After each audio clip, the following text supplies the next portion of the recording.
Welcome to LOA Today. I'm Walt Thiessen here with Alex King and hopefully soon Joel Elston. Today is Thursday, June the 20th, 2019. It is 8 a.m. in New York, 5 a.m. Los Angeles, 1 p.m. in London, 10 p.m. in Sydney, Australia. But wherever you are in the world, thank you for joining us for another episode of LOA Today, your daily dose of happy. And we're hoping Joel's going to be joining us soon here. We put out a Silver Joel alert. So if anyone has spotted Joel... Is it silver because he's older? Because he's too old to be an Amber Alert. Yeah, I thought Amber was a little bit inappropriate, so yeah. Plus, it's really embarrassing when the cop finds you and says, there's an Amber Alert out for you. You have to come with me. Are you speaking from experience? I'm speaking from a vivid imagination. That's what I'm doing. Okay. So we're hoping Joel's going to be able to join us real soon because we haven't talked to him in a couple of weeks and we miss him. He's our buddy. And, he is. It's fun. Plus, he has some of the best stories that we ever tell here on the podcast. We need those stories. Facts. Louise and I were talking about stories. In fact, we were talking about, Cindy and I were talking about stories yesterday, too, during Neville Day. And we realized, based on something that Neville said, that there is a direct parallel between storytelling and building belief. Literally, the way Neville was describing storytelling is exactly the way Abraham would describe building belief, and that is thinking it over and over again. Yep. Which makes sense. Yeah. Think about the stories that we make for ourselves. I mean, every thought process we develop is basically a story that we're telling about ourselves. And in that story, we are inventing it as we go along, and we keep embroidering and expanding, and it takes shape, it takes form over time. Yes. That's exactly what happens when we build a belief. So storytelling is really the art of building belief. I mean, that's the basis of religion altogether, like storytelling from the Bible, so... Religion, they build beliefs, philosophy, everything, any kind of entertainment that exists. Facts. Ever since the very first time that the cavemen were sitting around the fire, they started going "Rort, rort, rort, rort," and the other person was going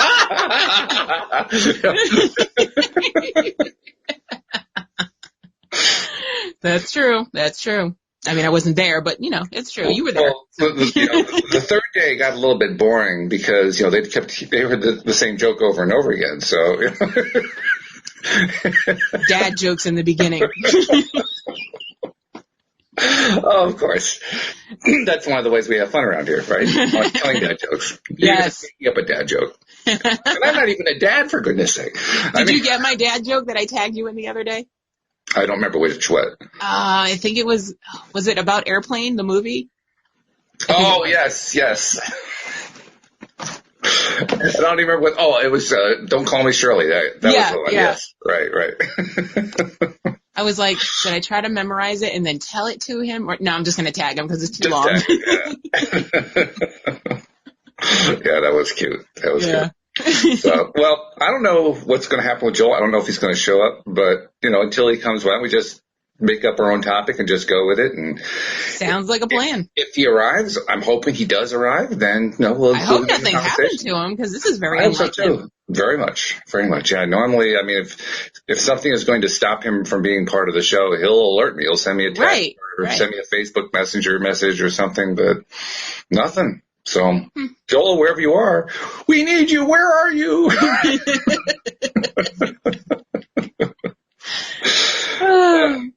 But the good news is we are continuing to have progress with the grass screener. Yes. We now have an official rating for the show. Yep. We came to a decision jointly among the three of us, you, me, and PJ, that we are aiming for a PG show. Now, there are no actual rating system. There's no Motion Picture of America ratings for podcasts. This is just our personal opinion. That's right. But we're doing it not because we believe in a rating system, but because we want to appeal to a wider audience. Right. And I think that's a good thing. That's something that we need a little bit more of, I think.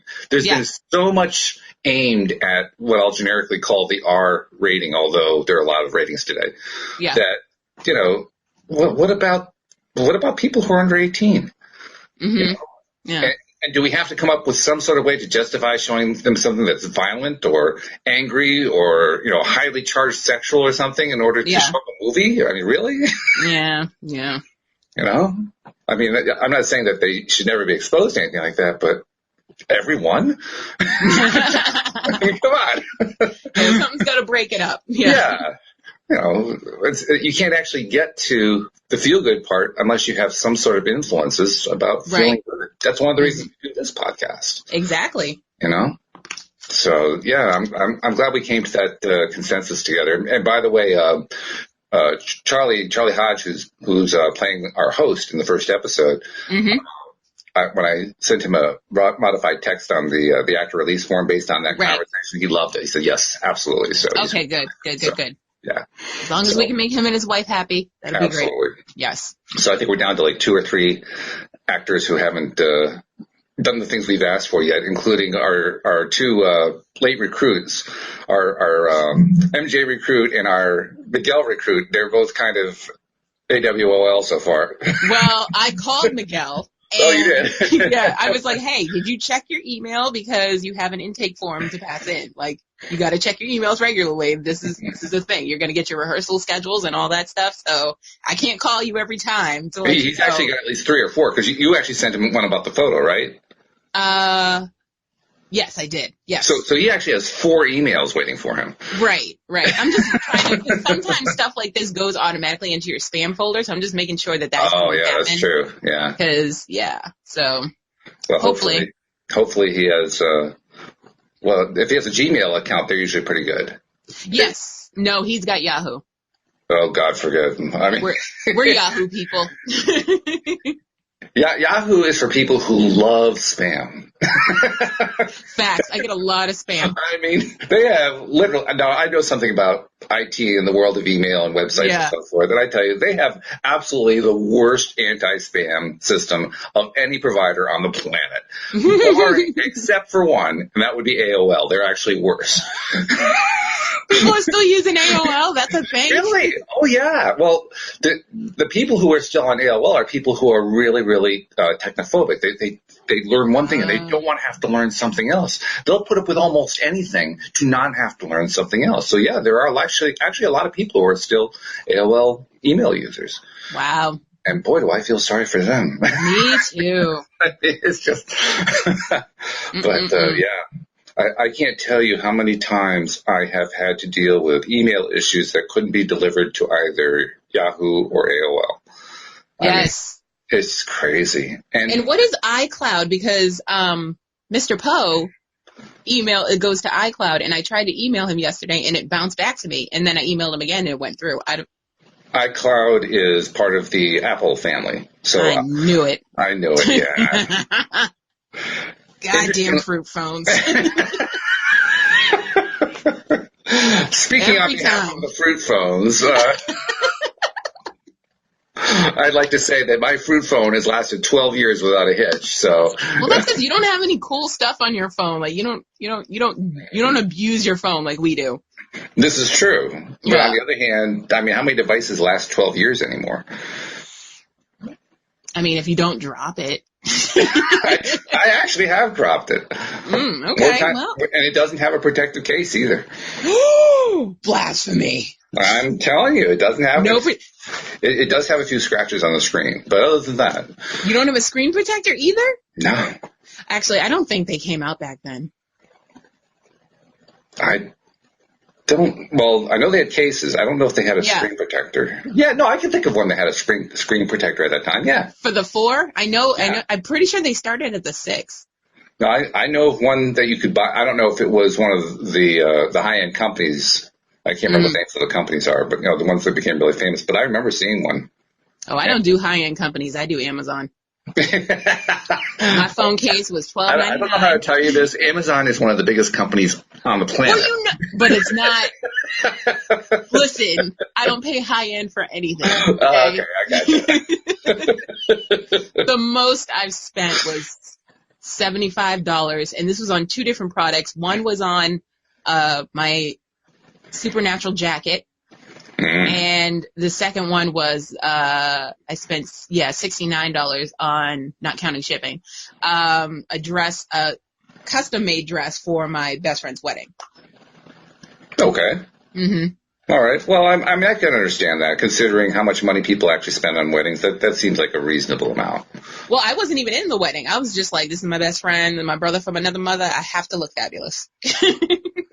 Even so, I mean, guests often spend a lot going to weddings. That's the norm these days. Yep. I mean, I remember this is 20 years ago when Louise and I got married. This is when this trend was really getting going. Yeah. And this is an LOA story all by itself. I was trying to ask myself, I mean, we'd kind of talked about getting married. I hadn't really totally decided I wanted to ask her, but I was, pretty close to that. And we're figuring out the logistics of this thing. And I was saying to myself, this is going to be pretty expensive. Yep. Where's the money going to come from? I don't have any money. Weddings, buying houses, and raising children are the most expensive things that you will do in your life if you choose to do those things. Yeah, it's true. And the LOA part of the story was, I probably should have asked that question differently. Because we were in Rhode Island, where her family lives, and we were down at the beaches. It was middle of the week. It was like a Tuesday or Wednesday or something like that.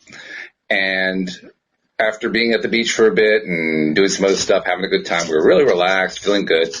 We decided to drive up to Cranston, where her family lived, and it was not my first time to meet them, but it was one of the first times. So, it was just another get to know Walt kind of a thing. Okay. And we go out to the car from the beach, and Louise says to me, do you mind if I drive your car? I mean, I know the road's better than you. It's a lot easier than trying to explain the route. True. And then I said the most faithful words that you can possibly say. As I handed her the keys, I said, sure, just don't get into an accident. Oh, boy. Stop. Rusty, honestly, it comes out okay. Don't worry about it. He was like, what? So, needless to say, 15 minutes later, we're sitting on the side of the road with a wrecked car because... Oh, my goodness. Because you manifested it.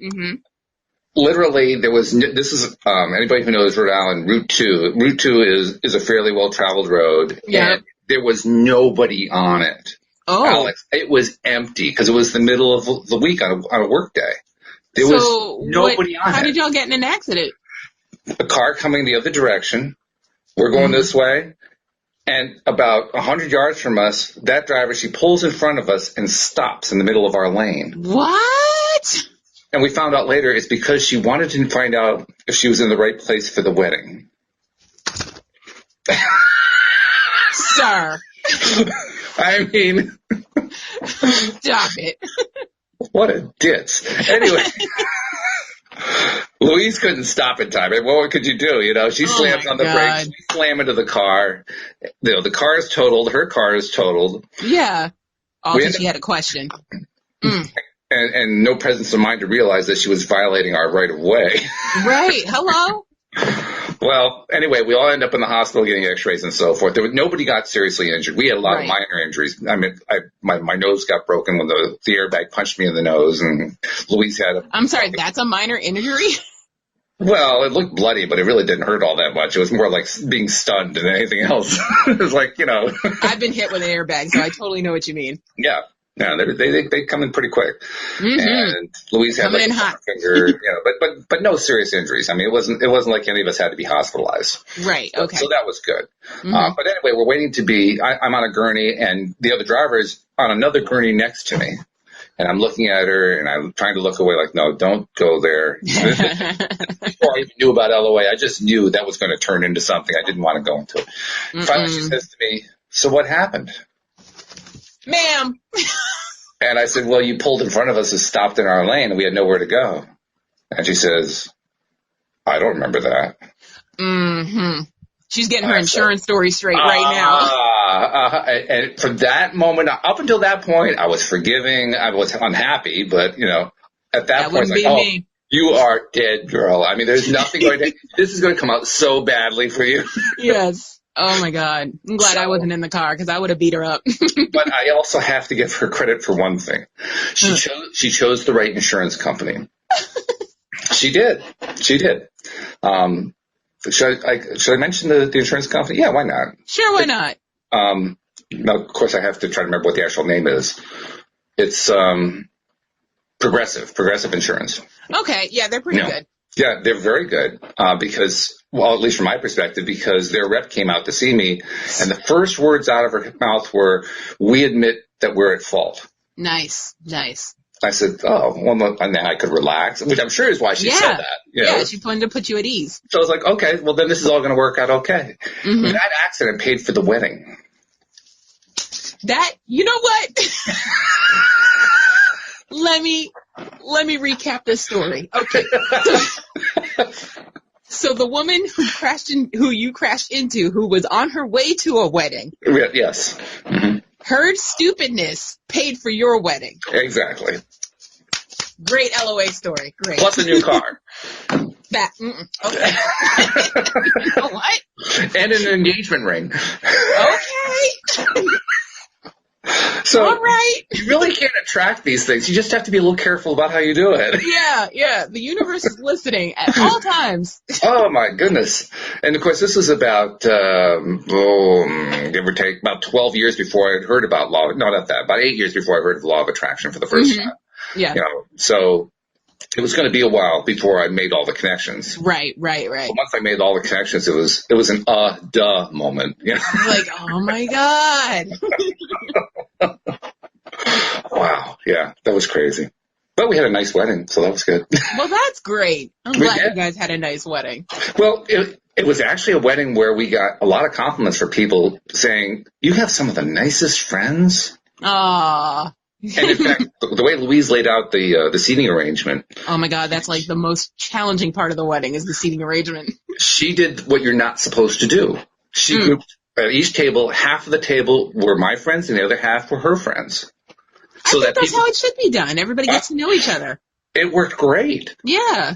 And the way that Louise knew, the symbolic moment that told her it had really worked great was when she saw one of my friends and one of her friends going to the ladies' room together, having us chat, having this great time. Oh, okay. No, not that kind. It's a wedding. No, not like this. No. It happens. No, I mean like friendly, like, just friends kind of a thing. Yeah. Gotcha. All right. Yeah. Okay. All right. We're here. Okay. Yeah. It was wonderful. And plus also, now I think I've told you I was very much into swing dancing at the time. Right. A number of my friends were swing dancers. Oh, so the dancing must have been great at the wedding. We had the best floor show of any wedding in existence. I mean, it was great. Well, wait till mine. Oh, okay. Yeah, wait. It's going to be a whole situationship, let me tell you. All right. Well, that's cool. I mean, I don't know who the groom is yet, but I got plans. Okay. Okay. So to future groom, make note. The wedding is planned.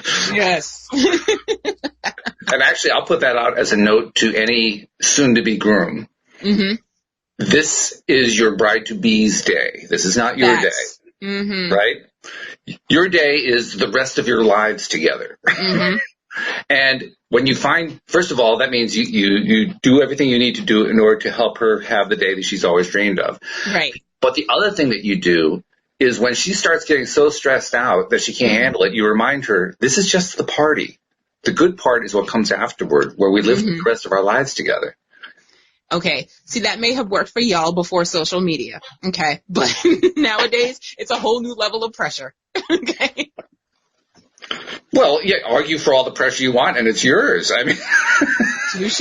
You can pile on the pressure so high that you're squashed under it if you really, really want to. No, not me. I don't roll that way. I kind of like to have strategies to get out from under the pressure myself. I think it's actually better to get away from the pressure and not to actually be, crushed by it. Well, I'm just talking about for the brides that I know that were expressing, like, should we do a full out bridesmaid, groomsmen dance ensemble? Should we do, because people put stuff on YouTube and it adds levels, and everybody's trying to impress each other, and it's like, it's not that serious though. It's not about impressing. No, it's not. That's the other thing. Don't try to impress everybody. It's not about impressing. It's about having fun. Mm-hmm. That's what a wedding is. It's a celebration. Exactly. It's a celebration of a beginning of a lifelong relationship. I mean, that's what it should be. It should be treated like a celebration, not as, oh my God, I have to get the job. That's not what. Right. I have to get the job. You got the ring. You got the job, girl. I mean, you don't want to hear. Here's an old throwback. You don't want to hear the song from a chorus line. I need this job. Oh God, I need this. You don't want that going on in your head.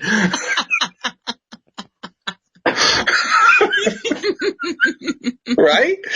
Oh my God. I can't with you. Okay. Well, that's who knows what. We'll just leave that one alone. Nope. It's ingrained. It's here now. Here forever. And it's recorded, so I can always go back to it. Which is a very good thing. You can't unsee this. That's true. All this stuff that we're doing, we're doing it for eternity, or at least as long as the hard drives hold out, one or the other. Yep. The internet is forever. Mm-hmm. I've often wondered about that. I mean, I know the way it's handled now. Like if you have an internet server, or if you're using somebody's cloud server or whatever, basically they were able to hot swap out drives and so forth. But what happens if, let's say there's some sort of, I don't know, calamitous type event, and now all of a sudden, for whatever reason, there aren't enough hard drives? I mean, how much information just disappears? We'll be going back to the Stone Age. That's what will happen. Or at least to the 1980s. Oh my God. I don't even want to think about that time. Like the day I had AIM was like the beginning of my world. And what happens, like, if Google decides, oh, we're done with YouTube? Well, they better revive it on another situation like they do with TV shows. I can't handle it. I mean, does Congress declare it a national monument so it can't be torn down? I don't think apps can be national monuments.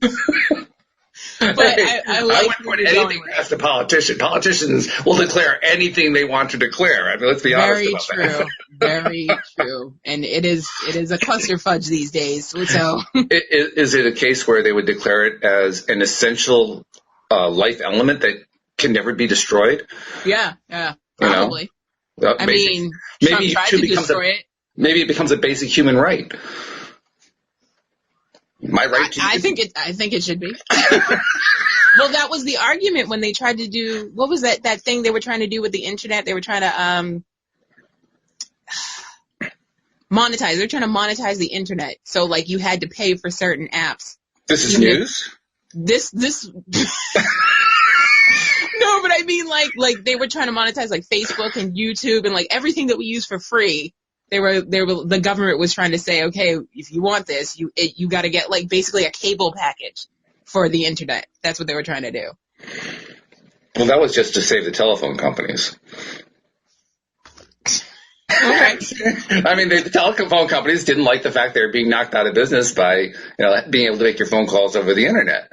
So the government gave them the power to do the same thing that the cable companies could do, which they do now. And the government also said, well, you can also rope people in and force them into these large packages that they can't afford anymore. Yeah, because I was like, I'm already paying for data. I'm not paying for YouTube. No. Which led to the cut the cord movement. But here's the interesting thing. Now let's go to law of attraction here. What roles do you see law of attraction playing in there? Because I see a few of them, but I'm curious to know what you think. What do you see in terms of how law of attraction is playing out there? I mean, I saw it bringing the world together and getting everyone in an uproar and saying, no, we don't want this to happen. And it didn't happen. And more people that believe that, no, this ain't. I was like, it ain't gonna pass. And it didn't. And so that's how it worked for me. To me, the whole thing, because actually we still have expensive cable packages. I mean, that part remained. I mean, I get a good discount. Well, that's good. That's good.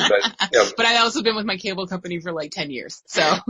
But it's also getting to the point where the cable bill is almost on par with the food bill. So it's becoming fairly serious, Yes, it is.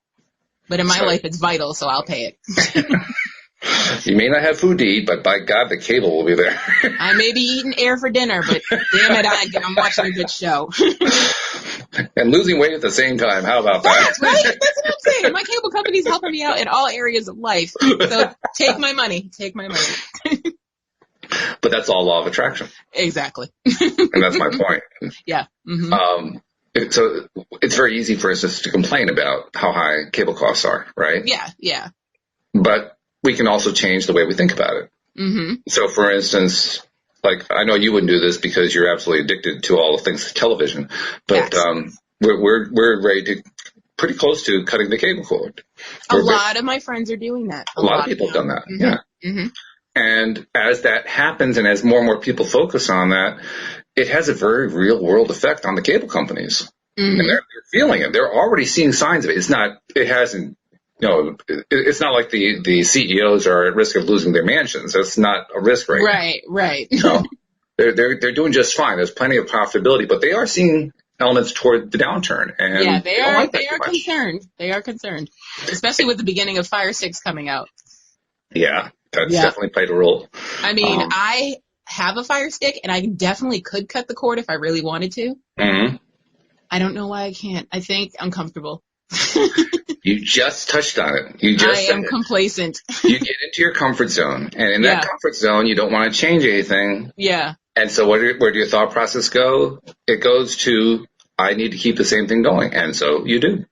But I changed it a little bit because, like, when I was, every other month I'll call and I'm like, hey, you guys got any discounts for me? And then, because you never know. You never know until you ask.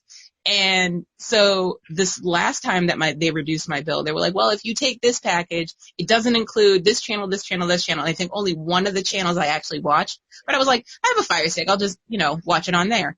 And so I was like, okay with that. I was like, all right, I'll, catch up on my episodes. It'll be fine. And I ended up getting like half off my package. So I'm slowly weeding myself to just paying for internet. So you like pulling the Band-Aid off one hair at a time. You know what? I have hairy arms, so that's the only way to do it. Oh, that's funny. Well, actually, more on a more serious note, though. I mean, there are probably a lot of people who don't know about how you use a Fire Stick to do this stuff. I mean, they're not so much people in your generation, but more in my generation. So tell people, how do you do that? I mean, how do you use a Fire Stick to avoid having to pay a cable bill? That sounds pretty strange.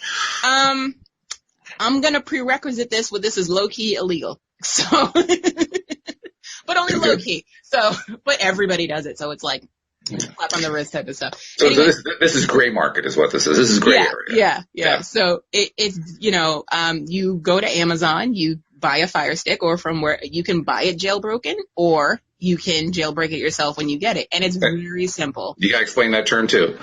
Oh, jailbreak means to basically you put an app on your Fire Stick, so it opens up the internet, so you can download all the links to every single movie, every single TV show.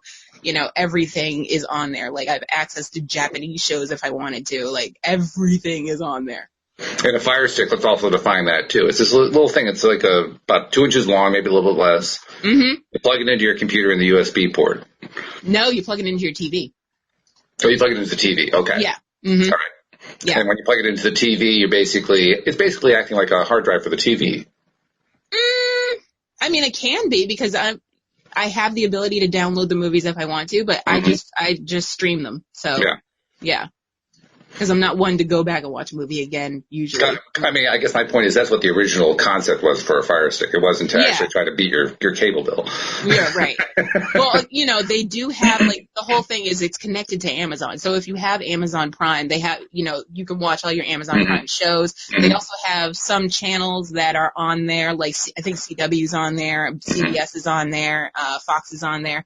So you can, and you can also, if you want to do it the legal way, you can pay for, like, Netflix and have it on your Fire Stick. You can pay for Hulu, have it on your Fire Stick. Like, it's like, Roku or, any other device that you want that's not cable, Mm-hmm. Now there's a whole bunch of new terms that people are saying, what are those? I don't know what a Roku is. Probably some people don't even know what a Netflix is, believe it or not. Well, thank you for figuring out how to watch this podcast. That's right, yes. We appreciate that very much. If you can do at least that, you're heading in the right direction. I was actually noticing that, too, about technology names, because the technology names have gotten to the point now where the name doesn't evoke what the service is. No, not at all. And then they start throwing in acronyms. Yes. And now you have to know what you literally, Google has become a necessity. Without Google, you can't figure out what the acronym, either that or else you have to know an 18-year-old, one or the other. I mean, you need a millennial in your life. That's right.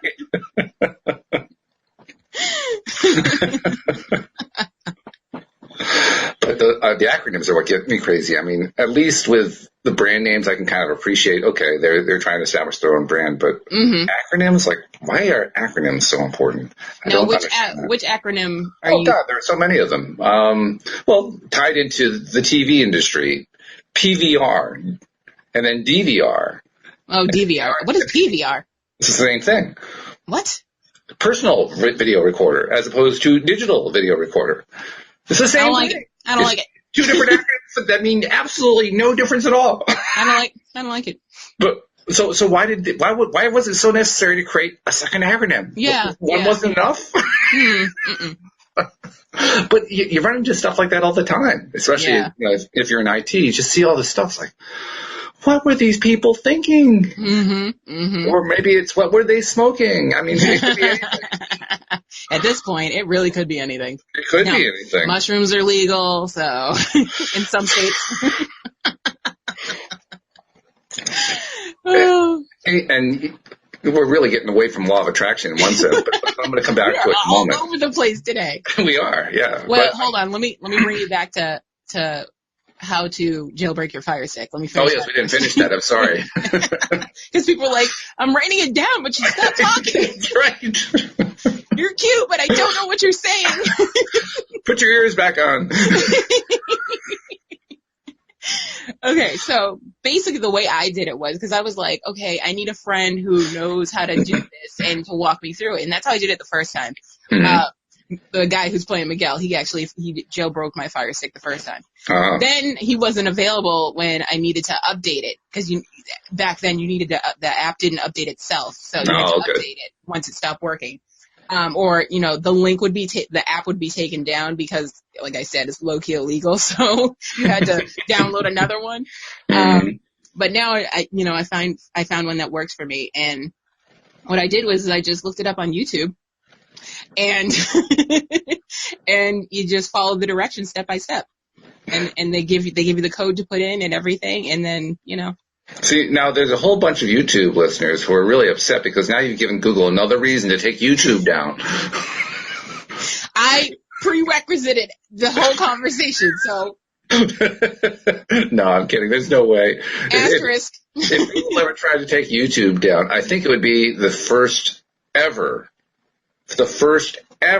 worldwide riot? Worldwide revolution against a private corporation. Yeah.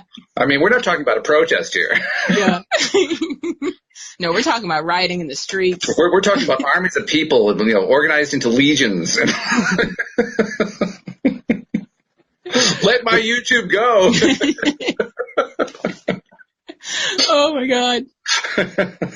Seriously, I wouldn't know what to do without YouTube sometimes. Like I was like, yesterday when we had that conversation, I was like, oh, I gotta find that video so they know what I'm talking about. Oh, right. And I was like, I couldn't find the hands out of the window video. Ooh, dropped you. Couldn't find my hands out of the window video, but I did end up finding the Grey's Anatomy episode that I was talking about. So right, let's do a little spoiler here because I think this is really an important one. A lot of people, anyone who does not have dark skin, has never heard this story before. Most of them haven't. So unless they watched that episode of Grey's Anatomy, then they were awoken. Yes, but tell people about that because I mean I can't say I was shocked to hear it. I can't even say I was surprised, but my eyes were open like, oh wow, I'm glad to hear that people are taking action to protect themselves. That's a good thing. So talk about that. Okay, so yesterday, Walt, me and PJ were talking about the Talk episode of Grey's Anatomy. For those of you who've seen it and those of you who haven't seen it, it constitutes what's going on in the world right now, which is young black men and some women being shot for no particular reason, except for the fact that the police are in fear of, being shot themselves. So they're shooting out of fear. So what happened in the episode was there was a young black man who lost his keys and decided to go in a side window, like we've all done, once in our lives. But you can't do that nowadays, because now you're a young black man. You look like you're breaking in somewhere, even if you explain, this is my house, So he ended up being shot, and he was 13 years old. He ended up being shot and went to the hospital, ended up dying. And this prompted a lot of the black characters to talk about the whole situation. And a conversation was had by one of the doctors, had said something. Rusty said something. Is upset about this. Rusty's upset. He's woke. He knows. Yeah. The conversation was had that the policeman shouldn't have shot him. Excuse me, sir. Please hold. I'll be back. We have a dog emergency, folks. This is only a dog emergency. Please do not change the image on your screen. He'll be quiet. He just barked when my mother's up because he's like, I want to come too. What are we doing? Where are we going? Well, anyway. I'm glad he's not upset about the other, so that's good. No. So anyways, so towards the end of the episode, to the one black doctor couple that is married, they don't have a son together. That's beside the point. They have a son, and they decided he's about the same age. He's in that 13-year-old range, and they said it's time to have the talk. Now, most people, when they hear the talk, they think the sex talk, the birds and the bees. But for black families going from the 50s and on, probably further than that, but as far as I know, from the 50s and on, have to have the talk with, with black gentlemen and how to react to the police so you can come home safely. And now it's gotten to the point, there was a video that I had witnessed, where a black father was showing his son, because he had just got his license, and he said, okay, if you get pulled over, these are the things you need to do. Most people are doing the keep your hands on the steering wheel and letting the policeman know every movement you're about to make. Like, okay, on the count of 3, I'm reaching for my wallet. 1, 2, 3. And you slowly reach for your wallet. But now it's gone to the situation where you need both hands out the window so the policeman can see you are unarmed. You are not, resisting arrest or anything or causing any trouble. There's no reason for him to be in fear. And you have your license, your registration, and insurance information all in a little plastic visor with a lanyard on it. Put it on top of your car. So the policeman, anything he needs, he can grab from the top of your car. You don't have to reach for anything. So there's no reason for him to think, or them to think that that you're reaching for a gun. So there's no reason for you to not go home or go home in a body bag. So yeah, okay. That's what's going on right now. Yeah, and it's understandable. I mean, that's a good common sense way of dealing with stuff. Yeah, you have to keep yourself safe. Yes. And the thing I particularly like about it, from the way you described it, was there doesn't seem to be much of a fear angle going on there, other than trying to allay the fears of the police officer. In other words, it's not like you're trying to scare the kid at all, which is good, because now that's putting the kid into a better frame of mind and a better feeling place than it could otherwise be. And I was impressed when you were describing it. I thought, that's really good. I like that. Yeah.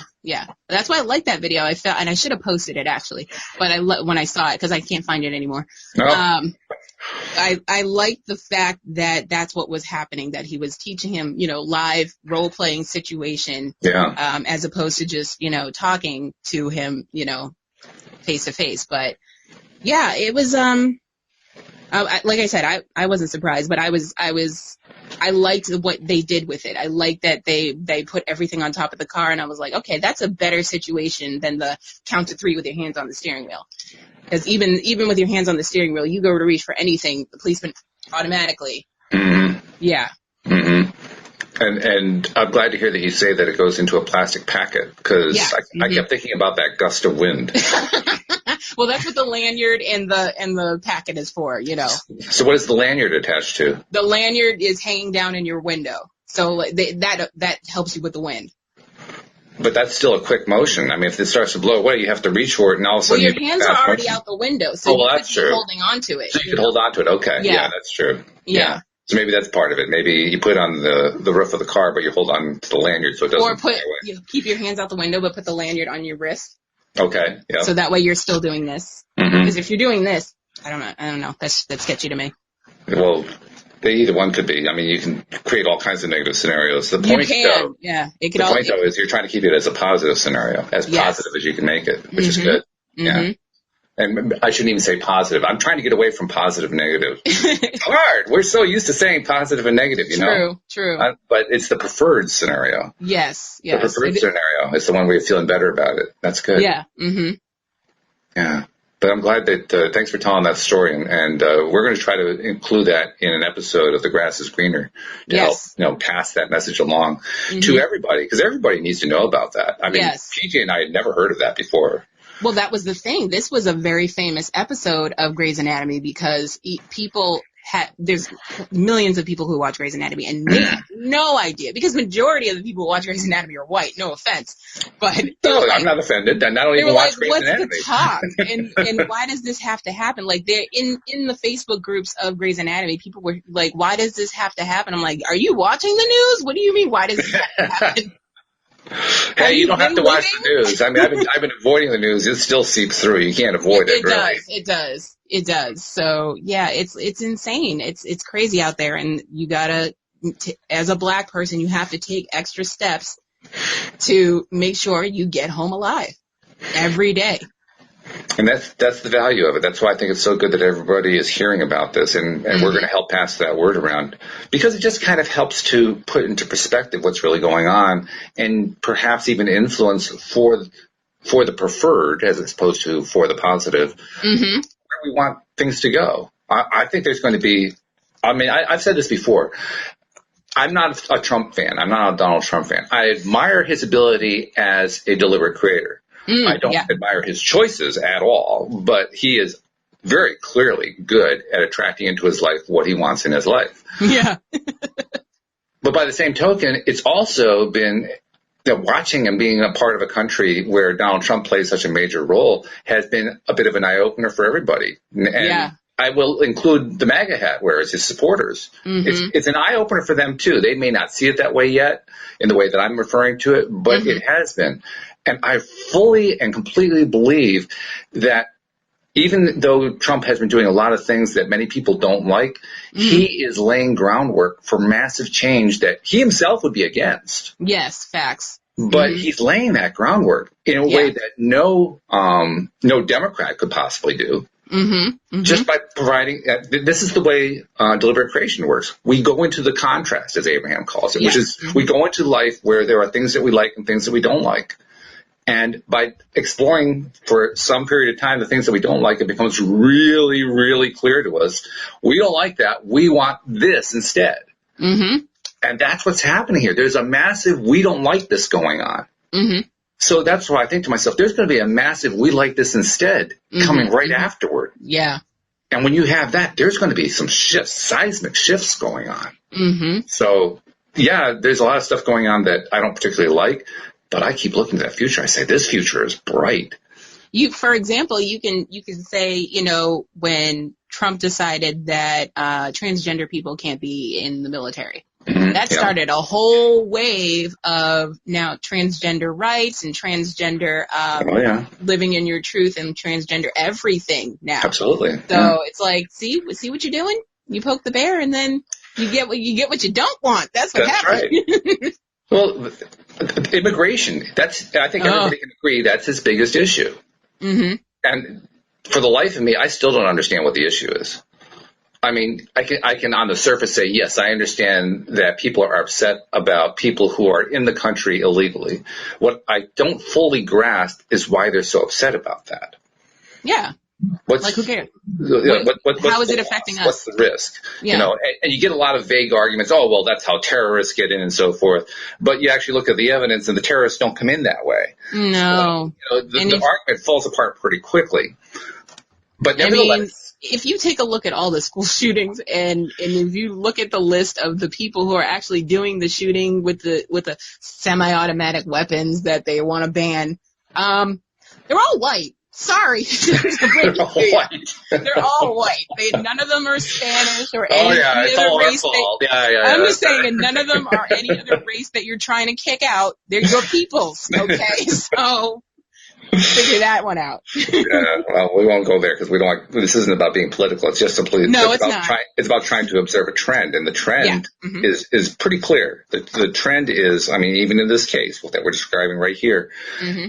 We're getting a huge snootful of what we don't prefer. Yes. A huge amount of it. And Trump is actually providing a stellar example of what happens when you focus on what you don't like. I mentioned immigration because he likes to harp on immigration issues under President Obama and President Bush before him and Clinton before him and so forth. But when you look at actual number of illegals coming into the country or trying to come into the country, there was a slow increase during all those years. And then Trump got elected, and I swear to God, it was like a hyperbolic curve.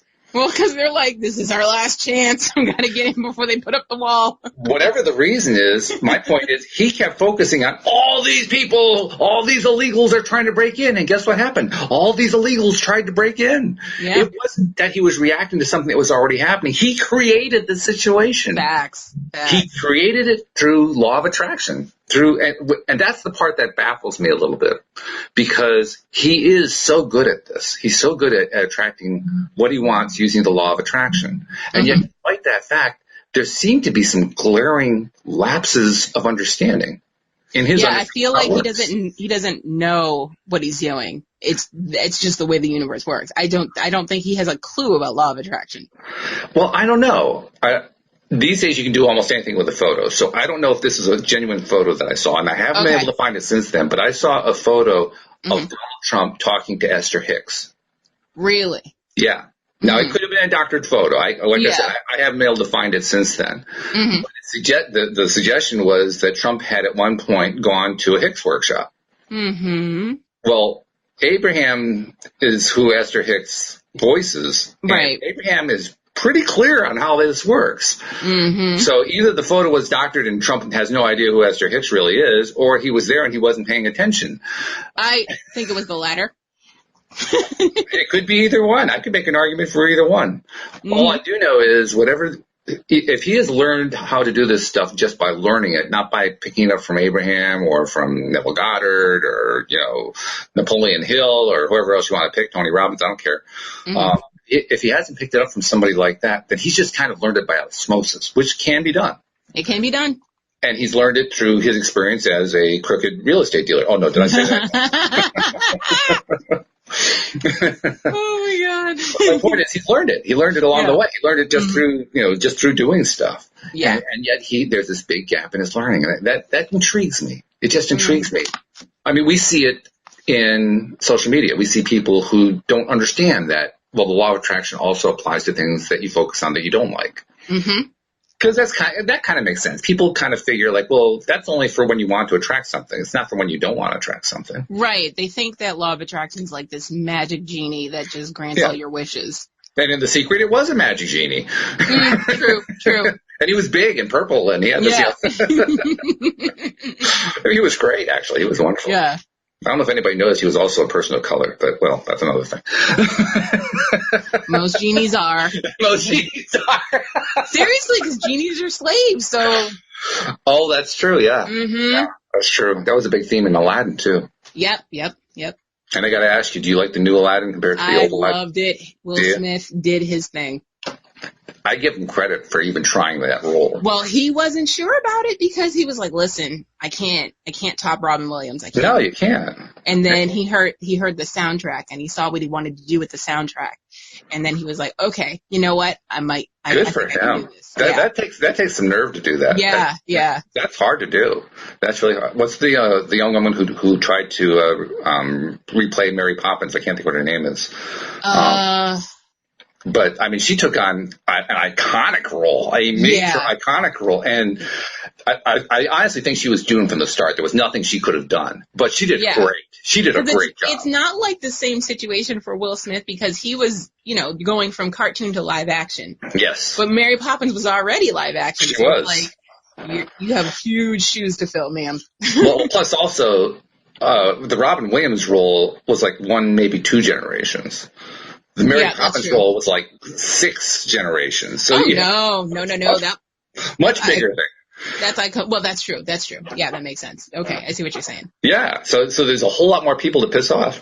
Yeah. Oh God, yeah. So I give Emily. Emily, is that her name? Was it Emily Blunt? Was it? Blunt, yes. Emily Blunt. That's what it is. Yes. See, that's the kind of thing Louise and I do. One of us will name the first name, the other one will come up with the last name. That's good. Yep. Thank you. That's a game I know. So.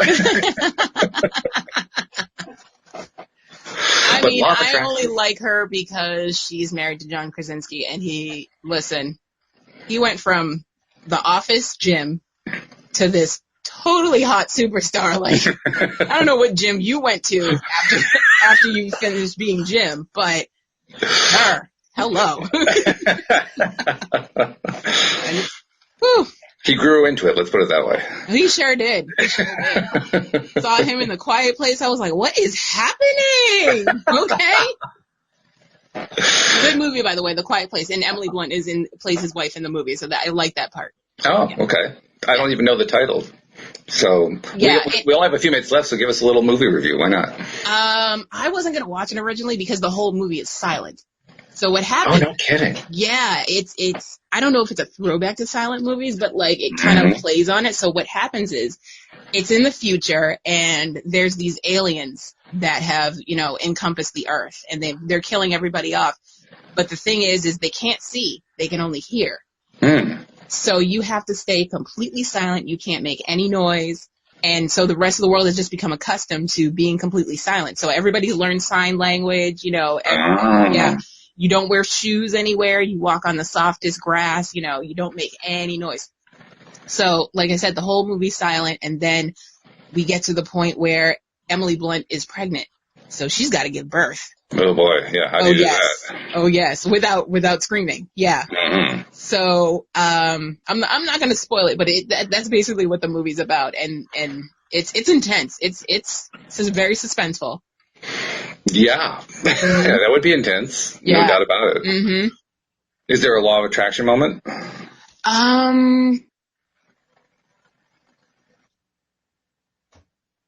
going to say yes because there's a little Lana in the movie. She's vying for her father's attention because she did something and thinks her father hates her, and then her father ends up doing something to show that it wasn't about her, but he deeply loved her, obviously. Mm-hmm. Okay. Yeah. Okay. Like I said, I don't want to spoil it because it's not only an LOA moment, it's a happy LOA moment.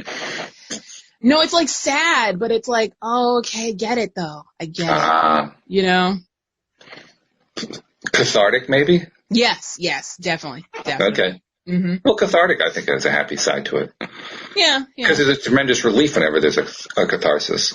Yeah. You definitely feel good after the movie, yeah. Mm-hmm. Yeah. Mm-hmm. That's good, okay. When you said it was a silent movie, I was trying to remember the last silent movie. I think the last one I saw was many, many years ago, Mel Brooks' silent movie. Ah, okay. which actually had one audio line in it. Yeah. Well, there's sound. You can hear the aliens, and then there's certain things that make the aliens come, certain sounds that make the aliens come. So there is a little bit of sound, but like no one talks. Well, in silent movie, everybody talks, but you can't hear them because it's a silent movie. Yeah. And in fact, it's about making a silent movie. Yeah, exactly. which is a cute theme. But the only person who had a line in it was the mime, Marcel Marceau. So wait, the mime gets to talk? The mime was the only one who got to talk.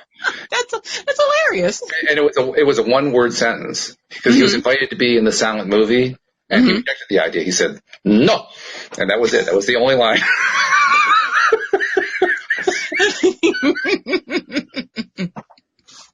Oh my God. I think that was the only time anybody had ever heard Marcel Marceau say anything at all. And probably the last time. Probably the last one.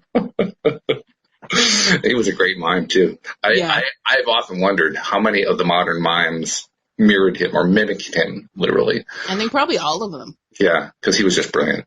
He was brilliant. No doubt about that. I think I just heard that. Oh, well, we got about 3 minutes left in the podcast, and I just heard the doorbell, which means our cleaning crew is here. So okay. I'm going to ask you to do me a favor. Ooh. I'm going to ask you to tell people how to subscribe to the podcast. Do you think you can no do problem. Yes, so I can. you do that. I'm going to let the cleaning crew back in, and I'll be back in a minute. Okay, cool. All right, ladies and gentlemen, and all those in between. If you want to subscribe to the podcast, you can go to loatoday.net and you can, there's a button that you can pick for your device, and it'll walk you through everything you need to do to get, to be able to get notifications, or I think it automatically downloads the episodes to your device. And then once you've done that, you can go to YouTube and go search for LOA Today podcast videos. And you can hit the subscribe button, and after you do that, you hit the little bell next to it, and it'll notify you every time we go live. That was beautifully done. Thank you. I like that. I'm going to have you do this more often. You did that great. I know. A Star is Born. A Star was born and set in October 17th, 1983 at 4:23 a.m. in a bathtub. There's probably a whole story there, but we don't have time for it. I don't know. How quickly can you tell the story? We got like 2 minutes. I mean, I just told the story. No, that was pretty quick. Okay. Yeah. I was my mother's first child, so she wasn't keen to labor. So she thought she had to go to the bathroom. Then she realized, nope, this is the baby's coming. Called the ambulance. Again, it's 4:23 in the morning. So, and this is Boston 35 years ago. So the ambulance took a little too long getting there. So my father caught me. And, it arrived the same day. That's a good thing, you know. Yeah. Yeah. And the other good thing was that there weren't a whole bunch of aliens who could only hear, so your mom didn't have to deal with that. I'm glad to hit. Well, I was an easy birth because I was in a rush to get here on account of it was my birthday. So. That's a good line. I like that. Thank you. That's a good line. How long have you practiced that one? That was good. Nope, just right now. Right now? Oh, beautifully delivered, I must say. I'm good like that. See, and this is why I predict you're going to be launching your new acting career with The Grass is Greener. Speaking of which, I just got an email that I have been picked up by a voiceover agent. No kidding. Congratulations. Thank you. Fantastic. Yes. They hadn't even heard you in the script yet. I mean, wow. No. Well, they heard my, I saw it on Facebook, YouTube, Instagram, one of them. And they were like, if you want to test this out, send us some, a little bit of what you can do. So I sent them my, ad that I did for my podcast, spoiler alert. Mm-hmm. And they loved it. They were like, we think you do well commercially. Good. And we want to add you to our roster. And I was like, I'll think about it. Had my mom read the contract. My mom and Drew read the contract and everything looked good. So. Very good. Congratulations. That's fabulous. Yeah. A career has been launched. Yes. Good thing. It's a very good thing. Well, that's a nice way to end the show. I like that. Yes. Before we go, do you have any spoilers you need to share with us? Yes. Watch The In-Between. Very good show. The In-Between. It is a very good show. It's like Medium, if you remember that back in the day, and but on a different level. Like it's like the third episode was on last night, and I was like, okay, I can't even watch this at night. Yeah. Tomorrow morning. This is too much. It's like a mini horror movie every week. It's great. It's fantastic. So you got to be a horror fan to like this. Not a horror fan, but like you should at least believe in ghosts. I see. So in other words, we have to be cowardly lions. I do believe in spirits. I do believe in spirits. I do believe in spirits. Or at least be interested to see how the other side works. That's cool. Mm-hmm. Well, heck, if you like that, all you have to do is listen to LOA Today. We talk about that often. So, well, it's been fun. I'm sorry that Joel didn't make it. I don't know what happened. Well, I'm not saying sorry that we... sorry, not sorry. This was definitely a lot of fun. No, don't get me wrong. But I always like it when Joel's here, so we'll have to find out. I am still concerned, though. Text me if he calls you and we figure out what happened. I will. I'm sure everything's okay. Yeah. Yeah. And even if I'm not sure, I'm putting out there that I'm sure. He's fine. Yeah. So we'll leave it at that. Anyway, Thank you very much. Thank you to our live stream listeners. Thank you to our podcast listeners as well. We will see you all next time here on LOA Today. Goodbye, everybody. Bye.